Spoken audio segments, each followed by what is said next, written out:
I really do always appreciate the opportunity to testify before this panel. Yet I say to you with absolute conviction, I wish we were not here on this day and under these circumstances. By now, the objections of my party and the American people to the underlying bill are well known.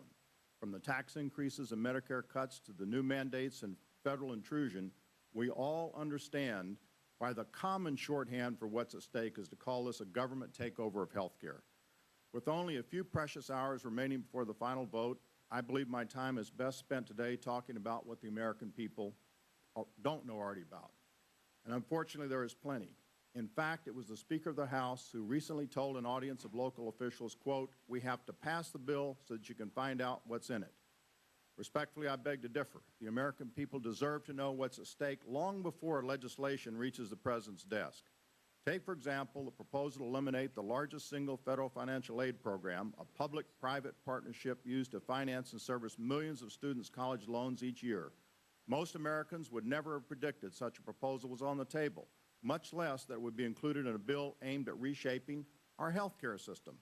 This bill would force every college student and every college in America into a one-size-fits-all program and transform the U.S. Department of Education into one of our nation's largest banks.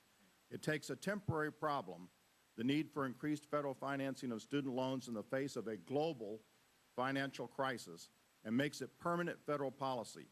This will put taxpayers on the hook for at least $100 billion a year in direct government lending, and likely much more as college costs continue to rise.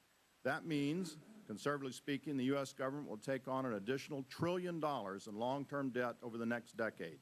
Debt we will owe to China and our other foreign creditors at a time when U.S. debts and deficits are already far too high. Students and schools were promised tens of billions of dollars if they were willing to swallow this plan to eliminate a popular financial aid program. Instead, CBO tells us $9 billion of the $61 billion, quote, created by eliminating the student loan program will be siphoned from Democrats' promises of deficit reduction in education spending. In other words, Democrats are using the student loan program as a slush fund to pay for the unpopular health care plans. This appears to be a classic bait and switch, with students and schools forced to sacrifice a popular program and getting far less than they bargained for in return. And it's not the only rude awakening for taxpayers. The bill posted to the Rules Committee website 48 hours ago includes another shady backroom deal modeled on the Cornhusker kickback and the Louisiana Purchase. This time, the Bank of North Dakota would remain in the more popular student loan program, even as it is abolished for every other student, school, and state in the nation. Call it the Bismarck Bank job.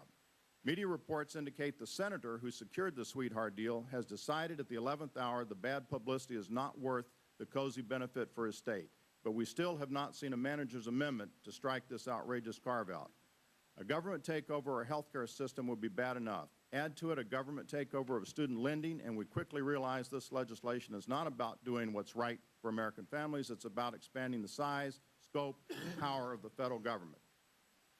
Madam Chair, I close by adding my voice to that of my colleagues to ask that you do not bring forth a deem and pass rule. Let's have a straightforward up or down vote on the Senate bill. I yield back.